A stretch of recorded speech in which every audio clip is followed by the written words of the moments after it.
একটি দল বিএনপির বিরুদ্ধে স্বৈরাচারের ভাষায় কথা বলছে, অভিযোগ তারেক রহমানের। পরিবারতন্ত্র থেকে বের করা হবে রাজনীতিকে, বললেন জামায়াত আমির।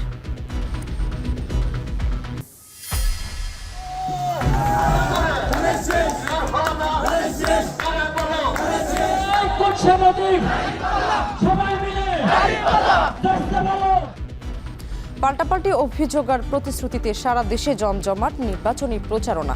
পাটোয়ারির প্রচারণায় বাধা, হেনস্থা, অভিযোগ অস্বীকার মির্জা আব্বাসের। নির্বাচন এলেই ভোট টানতে ধর্মীয় বক্তব্য ও পোশাকি পরিবর্তনকে পুঁজি করেন অনেক প্রার্থী। প্রশ্নবিদ্ধ নির্বাচনী ব্যবস্থাকে দায়ী করছেন বিশ্লেষকরা। আগামী সপ্তাহে বাংলাদেশের ওপর শুল্ক কমানোর ঘোষণা দিতে পারে যুক্তরাষ্ট্র, জানালেন আন্তর্জাতিক বিষয়ক বিশেষ দূত লুৎফে সিদ্দিকী।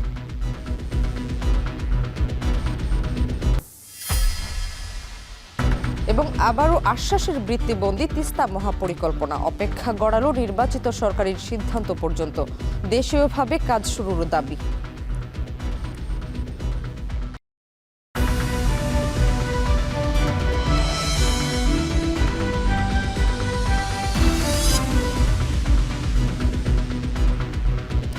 স্বাগত এখন বাজারে। পুরো আয়োজনে আপনাদের সঙ্গে আছি আমি শামিমা শাম্মী। বিএনপির বিরুদ্ধে একটি দল পলাতক স্বৈরাচারের মতো ভাষা ব্যবহার করছে বলে অভিযোগ করেছেন বিএনপি চেয়ারম্যান তারেক রহমান। মঙ্গলবার বিকেলে ময়মনসিংহের সার্কিট হাউস মাঠে নির্বাচনী জনসভায় তিনি বলেন, গত 16 বছর ভোটের অধিকার থাকলে জনগণের অধিকার লুণ্ঠিত হতো না। বিএনপি চেয়ারম্যান প্রশ্ন রাখেন, বিগত বিএনপি সরকার দুর্নীতিগ্রস্ত হলে সে সময় জামায়াতের 2 মন্ত্রী পদত্যাগ করলেন না কেন? ময়মনসিংহের পর গাজীপুর ও রাজধানীর উত্তরায় জনসভায় বক্তব্য রাখেন বিএনপি প্রধান। আরও জানাচ্ছেন মিয়া আমিরুল। ব্রহ্মপুত্র নদের তীরবর্তী ময়মনসিংহের সার্কিট হাউস ময়দানে এই জনসমুদ্র বিএনপির নির্বাচনী সমাবেশ ঘিরে। মঙ্গলবারের সমাবেশে অংশ নেন বিএনপি চেয়ারম্যান তারেক রহমান, তার স্ত্রী সহ স্থানীয় ও কেন্দ্রীয় নেতারা।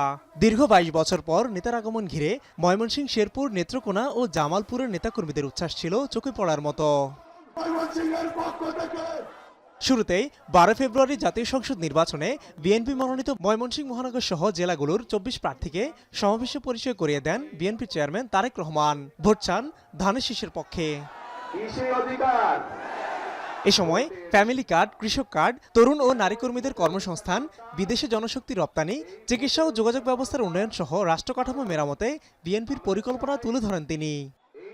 বাংলাদেশের অধিকাংশ মানুষ কৃষির সাথে জড়িত। এই কৃষক যদি ভালো থাকে, কৃষি ভালো থাকলে বাংলাদেশের মানুষ ভালো থাকবে। সেজন্যই আমরা কৃষক ভাইদের পাশে দাঁড়াতে চাই। তারেক রহমান তার বক্তব্যে বলেন, কিছু রাজনৈতিক দল আছে যারা নির্বাচনী জনসভায় এসে অন্য দলের সমালোচনা করেন। বলেন, বিএনপির বিরুদ্ধে একটি রাজনৈতিক দল পলাতক স্বৈরাচারের ভাষায় কথা বলছে। এই মুহূর্তে একটি রাজনৈতিক দল যেই স্বৈরাচার পালিয়ে গিয়েছে, সেই স্বৈরাচারের মুখের ভাষা ব্যবহার করছে বিএনপির বিরুদ্ধে। সেই স্বৈরাচার যেভাবে বলতো তাদেরই ভাষা ব্যবহার করছে বিএনপি। তাদের বক্তব্য যে দুর্নীতিতে বলে চ্যাম্পিয়নশিপ।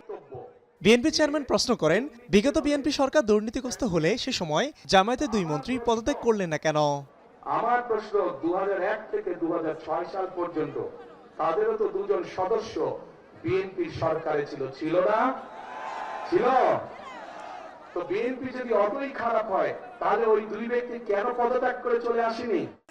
ময়মনসিংহের পর মঙ্গলবার রাতে গাজীপুরে নির্বাচনী সমাবেশ করেন বিএনপি চেয়ারম্যান তারেক রহমান। বলেন, ক্ষমতা এলে গাজীপুরে যানজট নিরসনে জয়দেবপুর রেল ক্রসিং এর উপর ওভারপাস ও বিআরটি প্রকল্প বাস্তবায়ন করা হবে।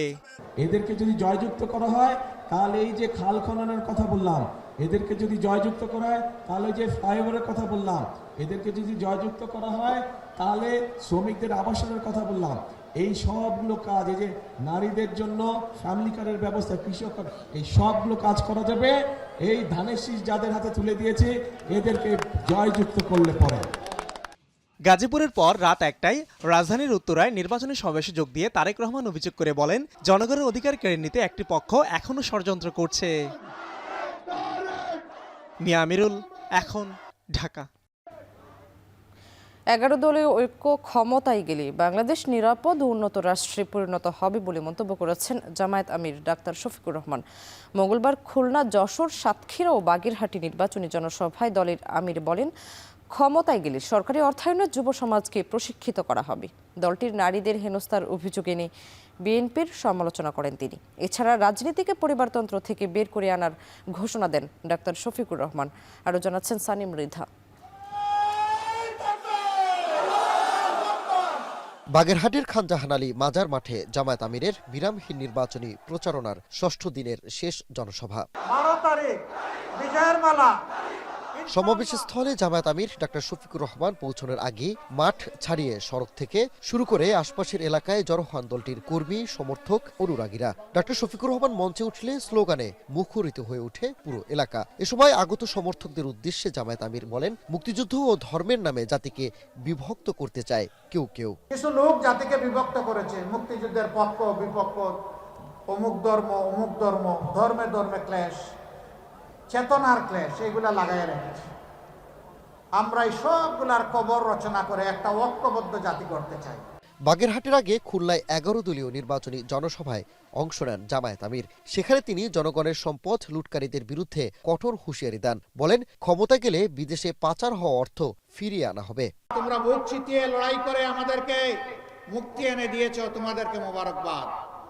কিন্তু আমরা তোমাদের হাতে বেকারের ভাতা তুলে দিয়ে অপমান করতে চাই না। আমরা তোমাদের প্রত্যেকটি যোদ্ধার হাতে, কর্মী এবং কারিগরের হাতে পরিণত করতে চাই।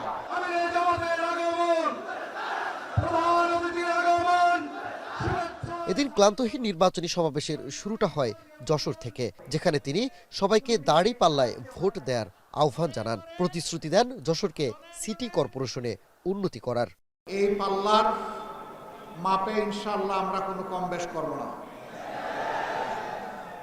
যার যেখানে যেটা পাওনা তাদের হাতে আমরা সেটা তুলে দেওয়া হবে আমাদের নৈতিক দায়িত্ব।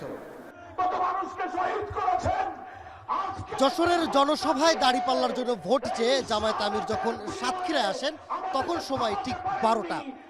তাকে বরণ করে নিতে তপ্ত রোদের মধ্যেও সাতক্ষীরা সদর স্কুল মাঠ কানায় কানায় পূর্ণ হয়ে যায় সকাল থেকে। লম্বা সময় অপেক্ষায় থাকা এই সমর্থকদের নিরাশ করেননি ডাক্তার শফিকুর রহমানও। তার জোট ক্ষমতায় গেলে সাতক্ষীরা উন্নয়নে কি করা হবে তুলে ধরেন তার রূপরেখা।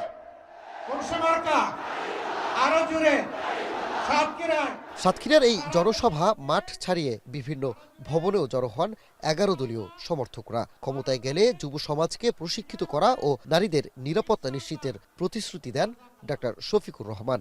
একদিকে কেউ কেউ মেয়েদের হাতে ফ্যামিলি কার্ড দিবেন, আরেক দিকে আমার মায়ের গায়ে হাত দিবেন। এ কেমন ফ্যামিলি কার্ড?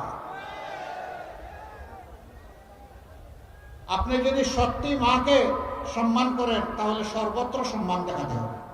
এরই মধ্য দিয়ে শেষ হলো জামায়াত আমিরের দক্ষিণ পশ্চিমাঞ্চলের নির্বাচনী প্রচারণা। সানি মৃধা, এখন বাগেরহাট। নাসিরউদ্দিন পাটোয়ারির উপর হামলার অভিযোগ এনে রাজধানীতে বিক্ষোভ মিছিল হয়েছে। শান্তিনগর থেকে মালিবাগ, মৌচাক, রাজারবাগ হয়ে ফকিরাপুল পর্যন্ত মিছিল করে এনসিপি ও জামায়াতের নেতাকর্মীরা। হামলার পেছনে রাজনৈতিক ষড়যন্ত্রের অভিযোগ তুলে জড়িতদের বিরুদ্ধে ব্যবস্থা নেয়ার দাবি জানান তারা। এদিকে এই ঘটনার কিছুই জানা নেই বলে পাটোয়ারির অভিযোগ অস্বীকার করেছেন মির্জা আব্বাস। আরও জানাচ্ছেন ফরহাদ বিন নূর। জাতীয় নাগরিক পার্টি এনসিপির মুখ্য সমন্বয়ক ও 11 দলীয় জোট মনোনীত ঢাকা 8 আসনের প্রার্থী নাসিরউদ্দিন পাটোয়ারির নির্বাচনী প্রচারে বাধার প্রতিবাদে বিক্ষোভ মিছিল।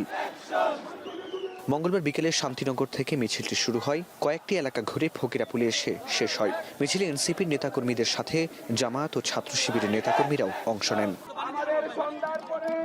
মিছিল শেষে নাসিরউদ্দিন পাটোয়ারি অভিযোগ করেন, মির্জা আব্বাসের নির্দেশে হামলা চালানো হয়েছে। আজকে যে সন্ত্রাসী হামলা হয়েছে মির্জা আব্বাসের নেতৃত্বে, তারেক রহমানের নির্দেশ ক্রমে আমরা আপনাকে হুঁশিয়ার করে দিতে চাই, শহীদ জিয়ার ছেলের হাতে অস্ত্র মানায় না, বেগম জিয়ার ছেলের হাতে গণতন্ত্র ধ্বংস মানায় না। এর আগে সংবাদ সম্মেলনে এনসিপির আহ্বায়ক নাহিদ ইসলাম বলেন, এমন ঘটনার পুনরাবৃত্তি ভবিষ্যতে বরদাস্ত করা হবে না। বলেন, নতুন বাংলাদেশে আঘাত এলে পাল্টা জবাব দেয়া হবে। যদি আঘাত আসে তাহলে পাল্টা আঘাত আসবে। যদি নির্বাচন কমিশন নীরব ভূমিকা পালন করে, যদি পুলিশ নীরব ভূমিকা পালন করে, তাহলে আমাদের পক্ষ থেকে যা করণীয় আমরা তা করব। এদিকে হামলার সাথে কারা জড়িত এ বিষয়ে কিছু জানেন না বলে দাবি মির্জা আব্বাসের। আমার কোনো রেকর্ড নাই যে কোনো প্রতিপক্ষের সঙ্গে আমার কখন সংঘর্ষ হয়েছে কিংবা ঝগড়া হয়েছে, that is no record. So যারা করতেছে উদ্দেশ্যমূলক, ওদের কিছু ভিন্নতর উদ্দেশ্য আছে। এই উদ্দেশ্যের জন্য এরা করতেছে, এটা এখানে আমি জানিও না কিছু। মঙ্গলবার দুপুরে রাজধানীর হাবিবুল্লাহ বাহার কলেজে একটি অনুষ্ঠানে যোগ দিতে গিয়ে হামলার শিকার হন নাসিরউদ্দিন পাটোয়ারি। ঘটনাস্থলে নাসিরউদ্দিন পাটোয়ারি সহ 11 জন নেতাকর্মী আহত হয়েছে বলে দাবি এনসিপির। ফরহাদ বিন নূর, এখন, ঢাকা। নির্বাচন এলেই ভোট টানতে ধর্মীয় বক্তব্য ও পোশাকি পরিবর্তনকে পুঁজি করেন অনেক প্রার্থী। উন্নয়ন, শিক্ষা, স্বাস্থ্য কিংবা অর্থনীতি নিয়ে নানামুখী প্রতিশ্রুতি থাকলেও আলোচনার কেন্দ্রে থাকে ধর্মের আবহ। তখন ধর্মই যেন হয়ে ওঠে ভোটের হিসাব মেলানোর সবচেয়ে সহজ আশ্রয়। শুধু ভোটের স্বার্থে ধর্মের ব্যবহার মানুষের সঙ্গে প্রতারণার শামিল বলে মত রাজনৈতিক বিশ্লেষকদের। বিস্তারিত জানাচ্ছেন ফরহাদ বিন নূর। এদের এইসব শেরিকের জন্য আল্লাহ সতর্ক বার্তা দিচ্ছে আমাদেরকে। তাহলে ঢাকা শহরে কিছুদিন আগে ভূমিকম্প হলো না কয়েকবার।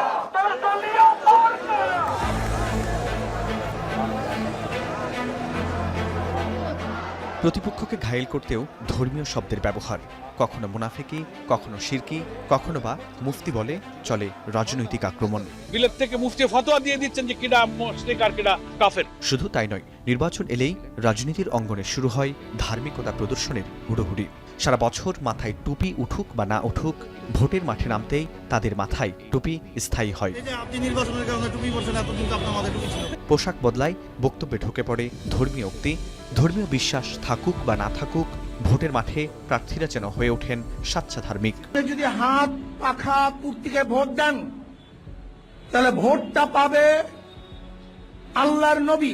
আমরা ধানের শীষে ভোট দিলে আমরা জান্নাত পাবো। জান্নাতের মালিক আল্লাহ, অবশ্যই মহান সৃষ্টিকর্তা, আর ভোটের মালিক জনগণ। দাড়িপাল্লা মার্কায় আপনারা ভোট দিয়া একবার আল্লাহরে খুশি করবার লাগি। কোরআন ও সুন্নাহর বাইরে কোনো আইন আমরা করতে দেব না।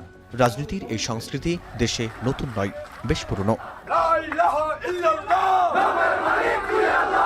ধর্মনিরপেক্ষতার বুলি আওড়ানো আওয়ামী লীগ 1996 থেকেই নির্বাচনী পোস্টারের উপরে আল্লাহু আকবার বা আল্লাহ সর্বশক্তিমান শব্দের ব্যবহার করে। দলীয় প্রধানের মাথায় ওঠে পট্টি, হাতে তসবিহ। মদিনা সনদ এবং বিজয় হজে বলে গেছেন, ঠিক সেইভাবে এই দেশ চলবে। বিশ্ব যখন তথ্য প্রযুক্তি আর উদ্ভাবনে এগিয়ে যাচ্ছে, তখন বাংলাদেশের ভোটের মাঠে ধর্মই যেন হয়ে উঠেছে মুখ্য ইস্যু। উন্নয়ন, শিক্ষা, স্বাস্থ্য কিংবা অর্থনীতির প্রতিশ্রুতি থাকলেও আলোচনার কেন্দ্রে ঘুরে ফিরে আসে ধর্ম। রাজনৈতিক বিশ্লেষকদের মতে শুধুমাত্র ভোটের স্বার্থে ধর্মের ব্যবহার মানুষের সঙ্গে প্রতারণার শামিল। যারা লিবারাল ডেমোক্রেসি প্র্যাকটিস করে তারাও বলে যে আমরা শারিয়া আইন লাগবো, কারণ এবং তারাও টুপি পরে, তারাও তসবিহ হাতে নেয়, তারা তখন ধর্মটাকে ব্যবহার করে। তারা ওই সময় লেবাস পরে, যে হিজাব পরে, হাতে তসবিহ নেয়। এখন টুপির বাজার নাকি এখন রমরমা। তবে ধর্মের এই ব্যবহারকে পুরোপুরি অস্বাভাবিক মনে করেন না রাষ্ট্রচিন্তক কবি ফরহাদ মজহার। তার মতে, দেশের নির্বাচনী ব্যবস্থায় যখন প্রশ্নবিদ্ধ, তখন প্রার্থীরা ভোট আদায়ে ধর্মকে হাতিয়ার হিসেবে ব্যবহারের সুযোগ পান। যে কোনো রাষ্ট্র গঠনে, যে কোনো জীবনের যে কোনো সিদ্ধান্তের ক্ষেত্রে ধর্ম তো থাকবে। যারা করছে আমি যে তাদেরকে তো সব কেন করবো? ও তো আপনি যে নিয়ম তৈরি করেছে সে নিয়মের মধ্যে সে খেলছে, আপনি নিয়মটা বদলান না। বর্তমান প্রেক্ষাপটে দুর্নীতি দমন, নিরাপত্তা নিশ্চিত করা, শিক্ষা ও স্বাস্থ্য খাতের উন্নয়ন এবং প্রযুক্তিতে অগ্রগতির বিষয়গুলোই ভোটের মাঠে প্রধান আলোচ্য হওয়া উচিত বলে মনে করেন রাজনৈতিক বিশ্লেষকরা। দুর্নীতি প্রথম হওয়া উচিত, আর দ্বিতীয় হওয়া উচিত নিরাপত্তা। মানুষ নিরাপত্তাহীনতায় ভুগছে। বিশ্লেষকদের মতে উন্নয়ন আর সুশাসনের প্রশ্নের বদলে ভোটের স্বার্থে ধর্মের ব্যবহারই রাজনীতির সবচেয়ে বড় দুর্বলতা হয়ে উঠছে। ফরহাদ বিন নূর, এখন, ঢাকা। চট্টগ্রামের খুলশী থানাধীন আমবাগান এলাকায় বিএনপি ও জামায়াতের মধ্যে সংঘর্ষ হয়েছে। এতে আহত হয়েছেন অন্তত ৩ জন। মঙ্গলবার রাতে এই ঘটনা ঘটে। এ সময় স্থানীয় একটি বিএনপির কার্যালয়ে ভাঙচুর চালায় জামায়াত কর্মীরা। পুলিশ জানায়, নির্বাচনী প্রচারণার সময় দুপক্ষের মধ্যে বাকবিতণ্ডার জেরে সংঘর্ষের সূত্রপাত হয়। পরে ধাওয়া পাল্টা ধাওয়া ও ইটপাটকেল নিক্ষেপ করে উভয় পক্ষ। এলাকায় ছড়িয়ে পড়ে উত্তেজনা। ঘটনা তদন্ত করছে পুলিশ।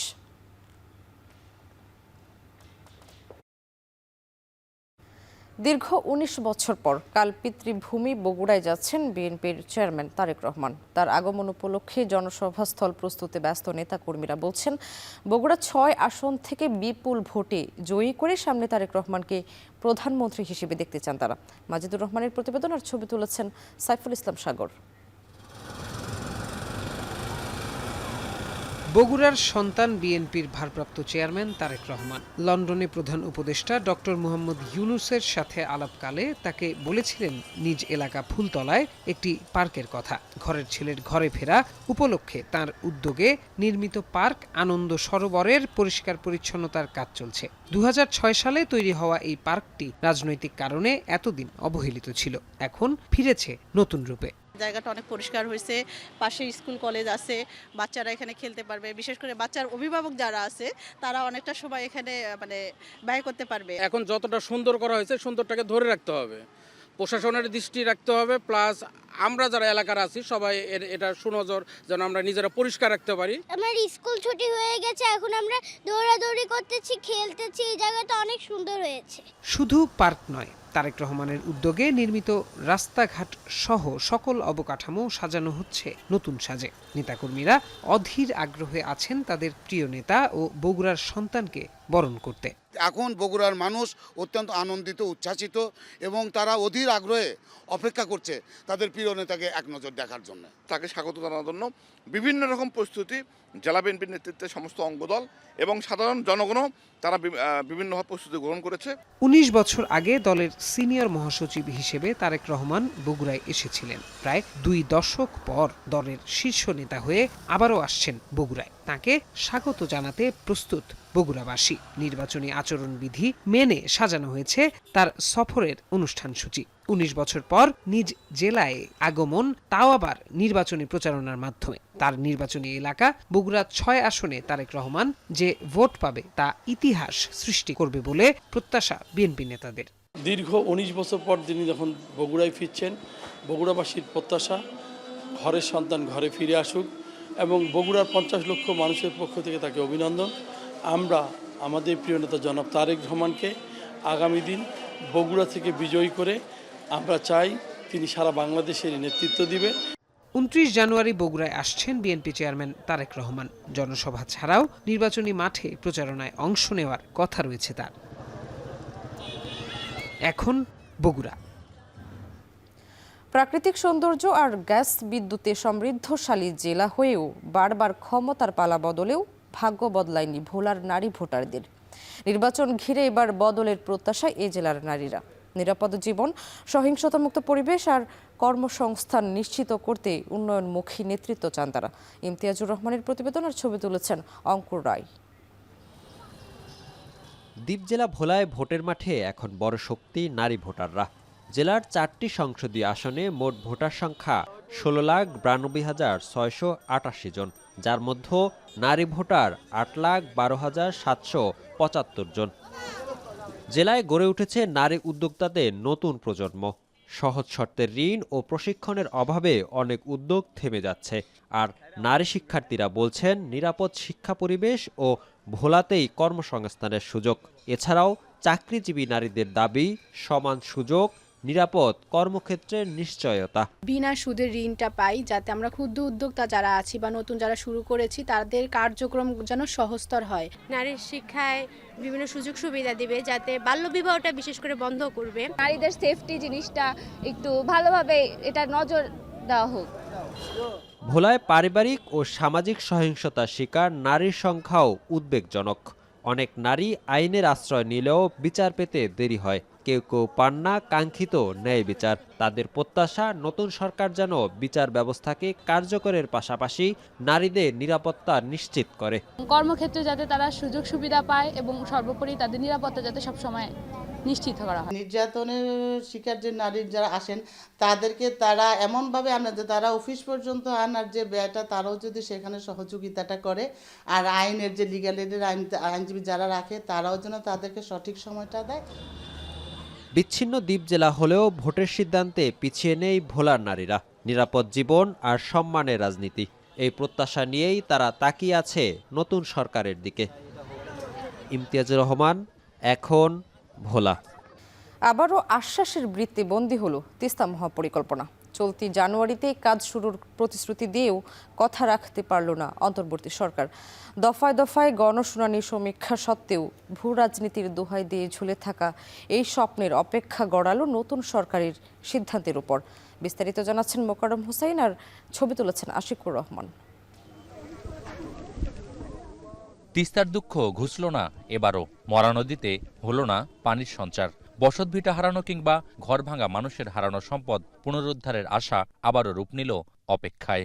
কাজ শুরু হবে জানুয়ারি 2026-এ। 2025-এর জুলাই এক প্রকার ঢাকঢোল পিটিয়ে ঘোষণা দেওয়া হয়েছিল 2026 সালের জানুয়ারিতেই শুরু হবে তিস্তা মহাপরিকল্পনার কাজ, যেখানে বাংলাদেশ ও চীন সরকার যৌথভাবে বিনিয়োগ করার কথা ছিল। বলা হয়েছিল 10 বছর মেয়াদে প্রকল্পের ব্যয় হবে 12,000 কোটি টাকা। প্রথমে 5 বছরের সেচ, ভাঙনরোধ, স্থায়ী বাঁধ নির্মাণকে গুরুত্ব দিয়ে এগিয়ে নেওয়া হবে তিস্তা ঘিরে মহাপরিকল্পনার কাজ। এই তিস্তা মহাপরিকল্পনার তবে চীনা রাষ্ট্রদূত সহ পানি সম্পদ উপদেষ্টার সবশেষ রংপুর সফরে স্পষ্ট হলো সহসায় শুরু হচ্ছে না 1.5 দশক ধরে ঝুলে থাকা এই মহাপরিকল্পনার কোনো কাজ। যেটা গত 1 জানুয়ারি উদ্বোধন করার কথা তারা বলেছিল সেটি কিন্তু হয়নি। কিন্তু আমরা জানি যে অতীতে রাজনৈতিক সরকার এই কাজটি এইভাবে ঝুলে রেখে করতে পারে নাই। আগামীতে যে রাজনৈতিক সরকার আসবে তারাও কথা দিয়ে কথা রাখবে কিনা জানি না। সুতরাং এই আন্দোলন করে কিভাবে আদায় করতে হয় সে কাজটিও আমরা করব, সে প্রস্তুতি আমাদের আছে। এদিকে বিনিয়োগ প্রক্রিয়া বিলম্বিত হওয়ায় নিজস্ব বরাদ্দের অর্থে অন্তত কাজ শুরুর দাবিও জোরালো হচ্ছে তিস্তাপাড়ের মানুষের। এতে অন্তর্বর্তী সরকারের স্বল্প মেয়াদে কাজের দৃশ্যমান অগ্রগতি না হলেও পরবর্তী সরকারের জন্য প্রকল্প এগিয়ে নেওয়া সহজ হবে বলে মনে করছেন নদী ঘিরে আন্দোলনের নেতারা। তিস্তা আন্দোলন এখন এই অঞ্চলের 2 কোটি মানুষের আন্দোলনে পরিণত হয়েছে। নদীর জন্য এত বড় আন্দোলন পৃথিবীর অন্য কোনো দেশে হয়েছে বলে আমাদের জানা নেই। এই অঞ্চলের মানুষ আন্দোলন করে হতাশাগ্রস্ত হয়, এখন বলতেছে এইটা আর জীবনে হবে না ভাই। জন্য মানুষের আলোর প্রদীপটা জ্বালিয়ে রাখার জন্য এই সরকারকে দ্রুত একটা বাস্তবায়ন করার জন্য উদ্যোগ গ্রহণ করা। আমরা মনে করি ভারত এবং চীনের মধ্যে যে মধ্যকার সম্পর্ক আগে এক সময় বৈরী ছিল, কিন্তু এখন কিন্তু সেই সম্পর্ক নাই। এখন তাদের সম্পর্ক বন্ধুত্বের দিকে গেছে। সুতরাং আমরা মনে করি ইন্ডিয়া এটাতে কোনো বাধা দেবে না, এটি কাজ শুরু করবে বলে আমরা বিশ্বাস করি। অভিন্ন নদী হওয়া সত্ত্বেও ভারতের একতরফা পানি প্রত্যাহারে রংপুর বিভাগের 5 জেলা ছুঁয়ে প্রবাহিত তিস্তা নদী ভুগছে পানি শূন্যতায়। আর স্বল্প বৃষ্টিতেই উজানের ঢলে সৃষ্টি হচ্ছে বন্যা পরিস্থিতি।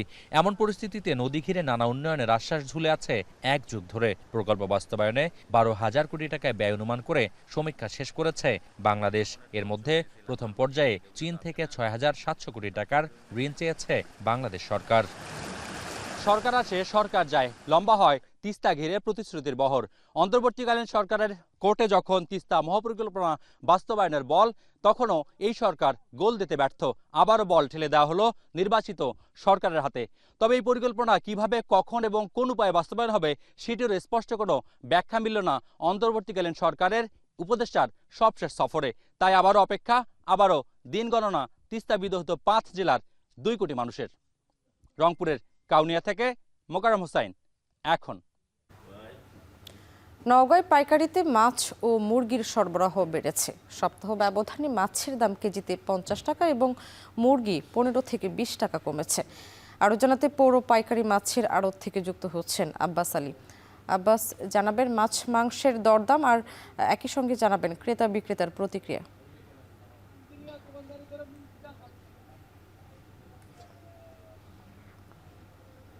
সামনে নওগাঁয় গত 1 সপ্তাহের ব্যবধানে মাছ এবং মুরগির সরবরাহ বেড়েছে। আর এই মাছ মুরগির সরবরাহ বেড়ে আসার কারণে দাম কিছুটা বেড়েছে। আর দাম কমে আসার কারণে এখন মাছের বাজারে এবং মুরগির বাজারে কিছুটা আশ্বস্তি পেয়েছে বলে জানিয়েছেন ক্রেতারা। যেহেতু আমি এখন পৌর পাইকারি মাছের আড়তে, এখানে মাছের দাম কমেছে সপ্তাহে প্রায় 50 টাকা পর্যন্ত। আর মাছের দাম কমে আসার কারণ হিসেবে মাছ ব্যবসায়ী এবং আড়তদাররা বলছেন, যেহেতু এখন নদী নালা খাল বিলের পানি অনেকটা কমে এসেছে এবং ইরিগেশন রোপণ কার্যক্রম চলছে, যার কারণে পানি সেচ করতে হচ্ছে, অর্থাৎ জলাশয়গুলো শুকিয়ে ফেলতে হচ্ছে। এতে করে দেশীয় মাছের সরবরাহ অনেকটাই বেড়েছে। তবে মাছের সরবরাহ বেড়ে আসার কারণে মাছের দাম কেজিতে অন্তত 50 টাকা পর্যন্ত কমেছে। আর মাছের দামের কথা যদি বলি, যে এখানে জীবিত যেসব মাছ রয়েছে, কাতলা এবং রুই, মৃগেল, সিলভার সহ এইসব মাছ রয়েছে, সবগুলো মাছের দামই কমেছে।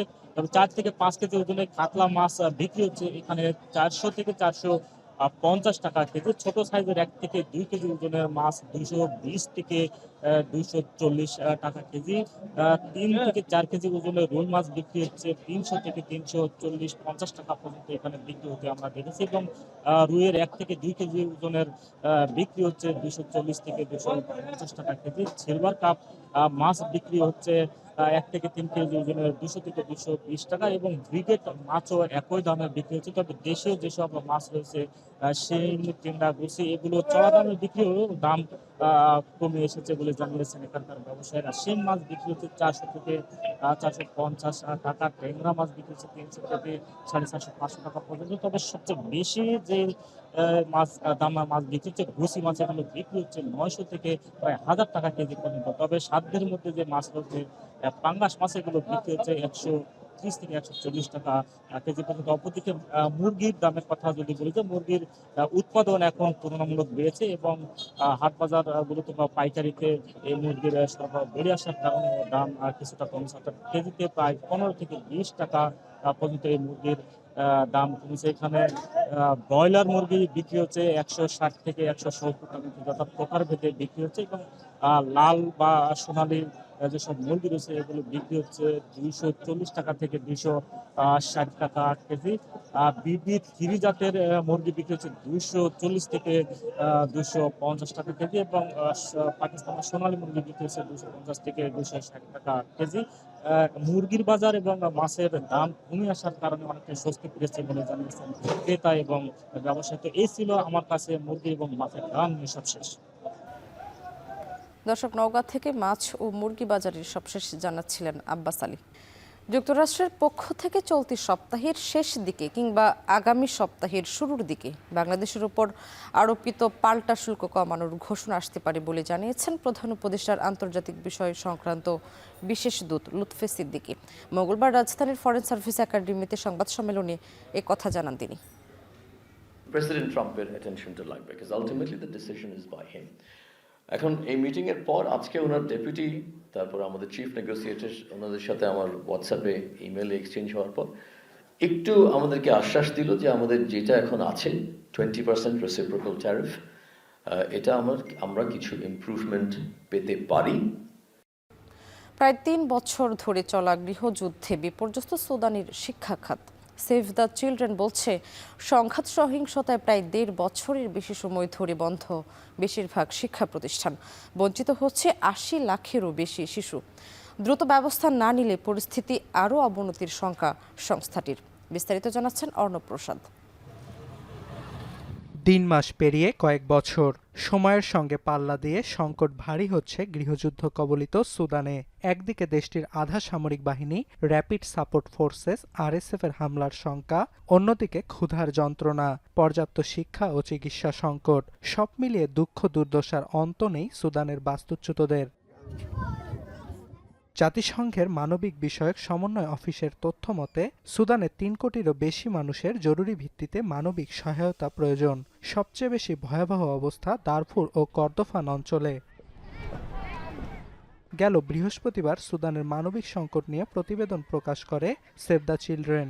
সংস্থাটি জানায়, স্কুল বন্ধের সময়সীমা বিবেচনায় কোভিড মহামারীকে ছাড়িয়ে গেছে সুদান। 2023 সালের এপ্রিলে গৃহযুদ্ধ শুরুর পর প্রায় 484 দিন ধরে বন্ধ সুদানের বেশিরভাগ শিক্ষা প্রতিষ্ঠান।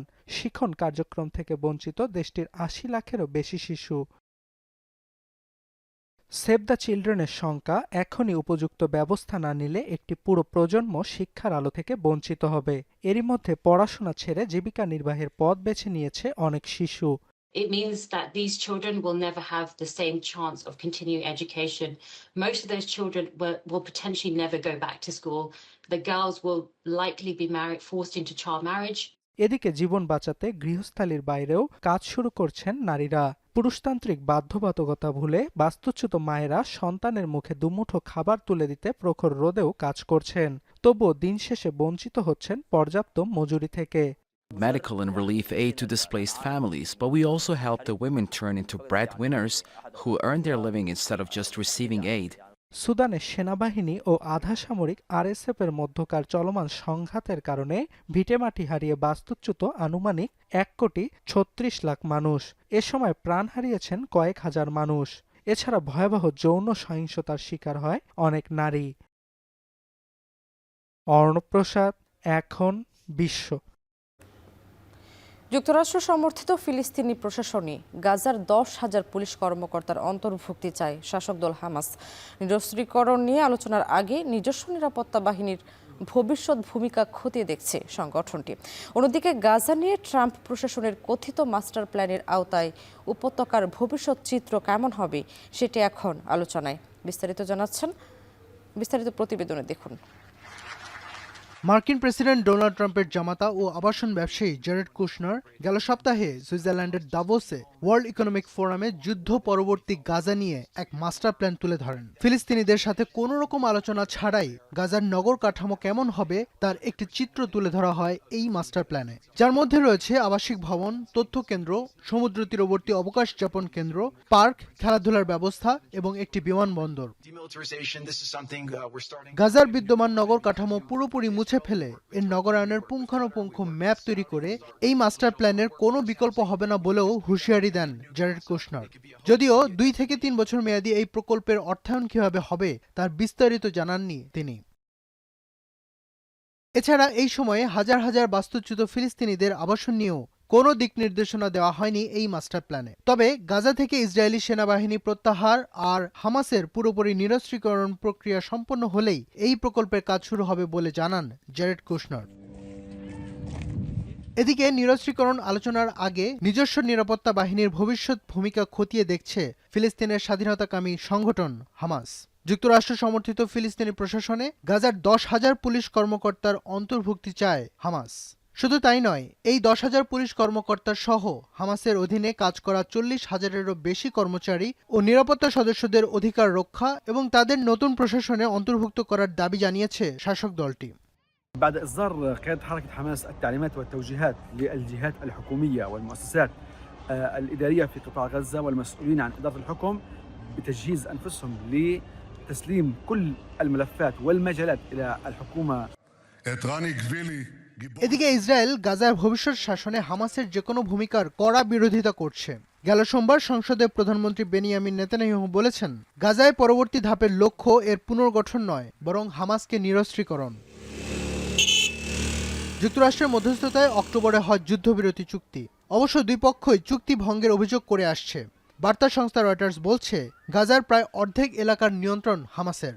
চুক্তি অনুযায়ী হামাস অস্ত্র ত্যাগ করলে ধাপে ধাপে ইসরায়েলি সেনা প্রত্যাহার করা হবে। ফজরাবি খান, এখন বিশ্ব। এবার খেলার খবর। সূচি পরিবর্তনের পর এবার বিরতিতে যাচ্ছে নারী ফুটবল লিগ। সময়সীমা বৃদ্ধি পাওয়ায় ক্যাম্পে থাকা ফুটবলারদের নিয়ে চিন্তিত দলগুলো। জাতীয় দলের ক্যাম্প ও অনূর্ধ্ব 19 নারী সাফ চ্যাম্পিয়নশিপের কারণে লিগ বিরতির সিদ্ধান্ত মেনে নিয়েছে ক্লাবগুলো। যদিও ক্ষতিপূরণ হিসেবে দলগুলোকে নির্দিষ্ট পরিমাণ অর্থ পাওয়ার বিষয়টিকে যথেষ্ট মনে করছে না ক্লাব কর্তারা। বিস্তারিত জানাচ্ছেন রেজাউল করিম। এভাবেই লোকাল বাসে করে নারী ফুটবল লিগ খেলতে আসছেন জাতীয় দলে খেলা ফুটবলাররা। শুধু তাই না, ম্যাচ খেলে নারী লিগে অংশ নেওয়া ফুটবলাররা রিকশায় করে যাচ্ছেন যে যার মতো করে। দৃশ্যগুলো একদিনের নয়, পুরো নারী ফুটবল লিগেই এমন চিত্র দেখা গিয়েছে। দীর্ঘ বিরতির পর 11 দল নিয়ে শুরু হলেও নারী লিগের দলগুলোর পেশাদারিত্ব নিয়ে উঠেছে প্রশ্ন। তবে এর মধ্যে ব্যতিক্রমও রয়েছে। বাফুফে সহসভাপতি ফাহাদ করিম জানিয়েছেন, আগামী আসর থেকে নারীদের নিয়ে আয়োজন করা হবে 2 স্তরের ফুটবল লিগ। এবছর আমরা 2 টায়ার লিগ করব, এটা আই হ্যাভ ডিসাইডেড যে আপনার মোস্ট লাইকলি এই লিগ থেকে যে টপ 6টা দলকে নিয়ে আমরা একটা করব টায়ার 1, যাদের আপনি দেখেন যাদের এই ফ্যাসিলিটিগুলি অনেক ভালো না হলো আছে, মিনিমাম একটা স্ট্যান্ডার্ড আছে। আর we will make a WFL 2, যেখানে বাকি সব ক্লাব, স্পেশালি একাডেমিক ক্লাবগুলি যাদের হয়তো ওই আয়োজনগুলোগুলির সামর্থ্য নাই, but they also deserve to play, আমাদেরকে তাদেরকে সুযোগটা দিতে হবে। এদিকে সূচি পরিবর্তনের পরও ঠিক সময় শেষ করা যাচ্ছে না এবারের নারী ফুটবল লিগ, যে কারণে জটিলতায় পড়েছে বেশিরভাগ ক্লাব।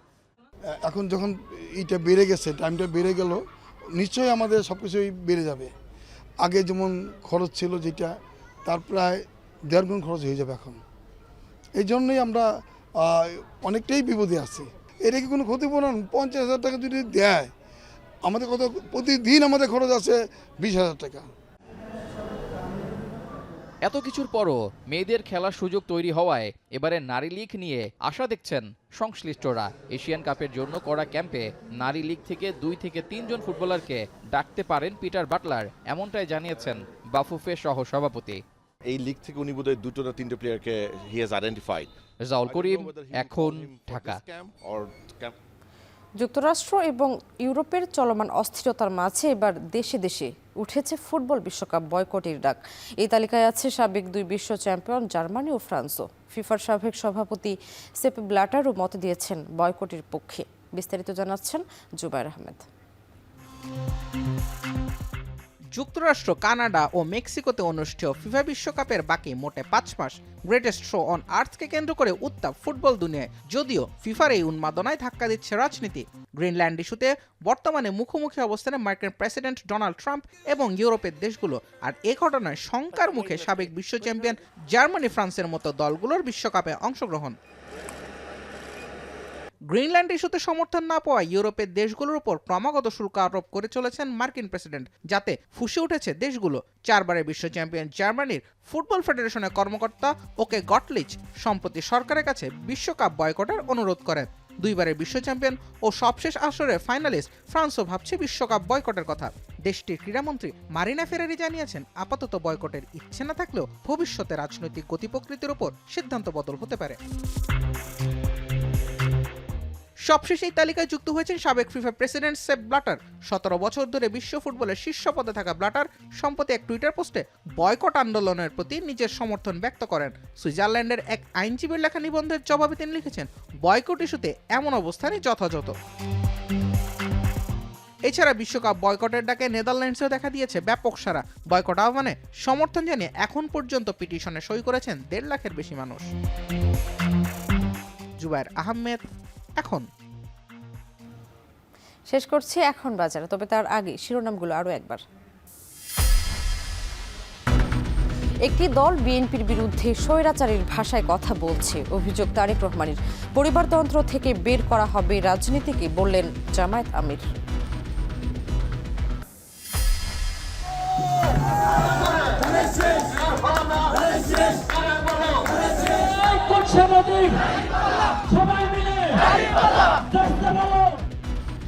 পাল্টাপাল্টি অভিযোগ আর প্রতিশ্রুতিতে সারা দেশে জমজমাট নির্বাচনী প্রচারণা। পাটোয়ারির প্রচারণায় বাধা, হেনস্থা, অভিযোগ অস্বীকার মির্জা আব্বাসের। নির্বাচন এলেই ভোট টানতে ধর্মীয় বক্তব্য, পোশাকি পরিবর্তনকে পুঁজি করেন অনেক প্রার্থী। প্রশ্নবিদ্ধ নির্বাচনী ব্যবস্থাকে দায়ী করছেন বিশ্লেষকরা। আগামী সপ্তাহে বাংলাদেশের ওপর শুল্ক কমানোর ঘোষণা দিতে পারে যুক্তরাষ্ট্র, জানালেন আন্তর্জাতিক বিষয়ক বিশেষ দূত লুৎফে সিদ্দিকী।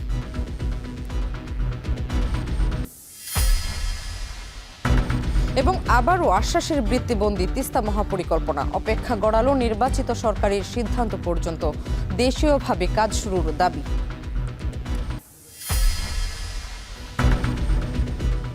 এই ছিল এখন বাজারে। এখন টেলিভিশন ওয়েবসাইটে দেখতে ভিজিট করুন এখন.tv। এছাড়া ফেসবুকে দেখুন facebook.com/tv.এখন। ইউটিউবে এখন টেলিভিশন দেখতে ভিজিট করুন youtube.com/c/echontv।